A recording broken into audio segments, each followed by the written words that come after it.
Salam semangat para penikmat semangkuk salad. Oleh kemurahan hati seorang kolega hamba Tuhan dan majelisnya, saya habis sidang sinode di Semarang kemarin, saya diantar pakai mobil sampai stasiun Cikampek. Padahal mereka harus pulang ke Bandung. Sesampai di stasiun Cikampek, saya membeli tiket dan masuk stasiun.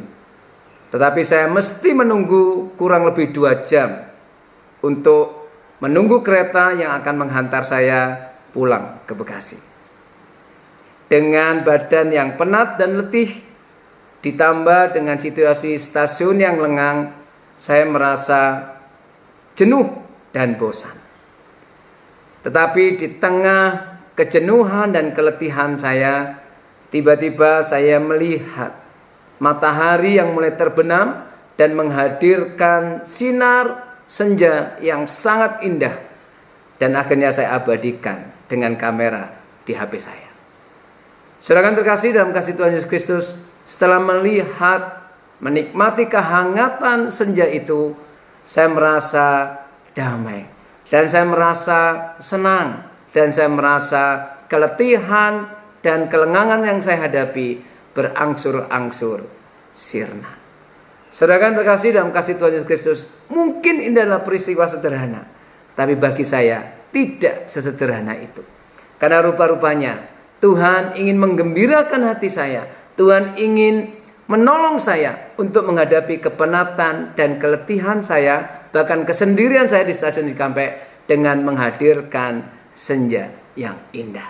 Dan senja di stasiun Cikampek itu begitu hangat, begitu indah. Dan itu saya rasakan dengan hati saya. Dan itulah rupa-rupanya yang dihadapi oleh Elia dan dilakukan oleh Tuhan Allah. Melalui hal-hal sederhana, Allah berhasil membangkitkan semangat, kekuatan, dan motivasi hidup dari seorang nabi besar yang bernama Elia. Mari kita membaca 1 Raja-Raja 19 ayat yang ke-6. Begini bunyi firman Tuhan. Ketika ia, yaitu Elia, melihat sekitarnya, maka pada sebelah kepalanya ada roti bakar dan sebuah kendi berisi air. Lalu ia makan dan minum, kemudian berbaring pulang. Saudaraku, Elia baru saja mengalami konfrontasi kuasa yang luar biasa di Gunung Karmel dengan mengalahkan 450 Nabi Baal. Tetapi oleh ancaman seorang Isabel, yaitu istri Raja Ahab, Elia merasa ketakutan dan merasa sendiri, ditambah kepenatannya habis, dan baru saja habis melayani melalui konfrontasi kuasa itu.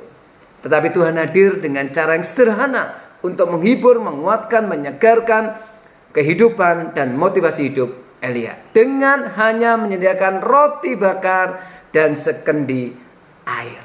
Saudaraku, itulah cara Allah bekerja. Tidak harus lewat hal yang spektakuler, tapi Tuhan bisa hadir dan menghibur kita, menolong kita lewat hal-hal yang sederhana. Mungkin hidup saudara sekarang dirundung sakit penyakit yang tidak kunjung sembuh, dirundung oleh doa-doa yang belum terkabulkan sampai saat ini. Dan mungkin hidup saudara mengalami kejenuhan yang luar biasa, bekerja jenuh, melakukan segala aktivitas jenuh. Tetapi mari, bukalah hatimu, bukalah matamu seluas-luasnya, dan lihatlah cara Allah menghibur kita. Dan perhatikan hal-hal sederhana di sekitarmu. Maka di sanalah letak Tuhan hadir untuk menolong, menghibur, menguatkan, dan menyemangati hidup kita.